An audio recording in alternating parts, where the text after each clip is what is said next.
You know, stuff wasn't working, and it was like, is he going to miss it? And then you're worried about them. Yes, it's only kindergarten, but is he going to get behind? You know, it's like there are issues. It's to be expected. You can't expect for everything to run 100%. We all knew that remote learning would not be easy, right? Some of the problems parents, students, teachers, and even school districts have encountered over the first 3 days are causing frustration. And that's why we've asked Guilford County school leaders to join us this evening. They're going to be here for the next 45 minutes answering your questions. We want you to text your questions right now to 336-379-5775. Just remember, only text the questions. You cannot call them in. Okay, so the leaders that are here with us right now to answer your questions: Guilford County Schools Assistant Superintendent Dr. Jamie King, Chief Academic Officer Dr. Whitney Oakley, and Chief Operations Officer Angie Henry. They're all joining us this afternoon. Thank you very much, because everybody needs answers and you are the solution people, so we're glad that you are here. The first question that we have deals with the glitches. Of course, 2 glitches within the first 3 days. Obviously, that's not the district's fault. It is the state's fault. But the person is saying, are there contingency plans for getting kids their work by email or packets should this kind of glitch continue to happen? Yeah, so great question. As a parent of 3 GCS students, I feel that same frustration.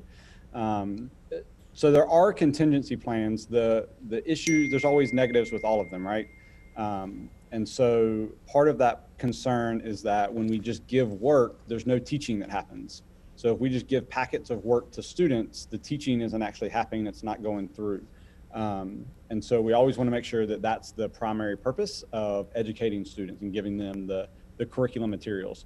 And so with Canvas, you know, students have their individual logons, their passwords, their IDs.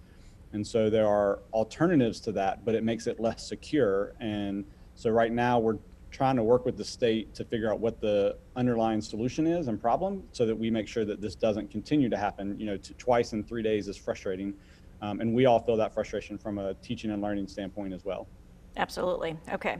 So that will continue to be developed, but know that the school system is aware of it and they are working on it. All right. This next question is, can you clarify what is going on with virtual school? Can we register and unregister up to a certain point? And then when is there no movement allowed? Sure. So students can continue to register for virtual academies through September 15th. After September 15th, we will ask students to stay registered at the virtual academy until the end of the semester or until the end of the academic year. But students can continue to register in the virtual academy if they choose to do so.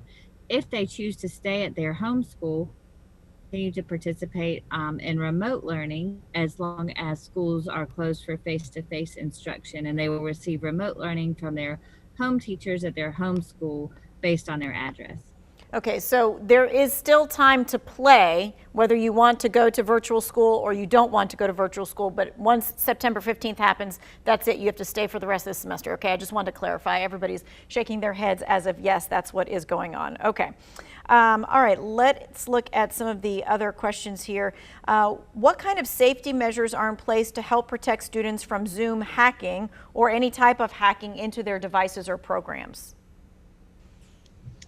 So we are not using Zoom as a district for our meeting with teachers and meeting with students. We are using the app that's available through our Microsoft software. So that's Teams. We are training teachers on how to use that to help be sure that all their meetings are private and to be sure that anonymous guests cannot enter into our meetings. So that's training that's taking place now.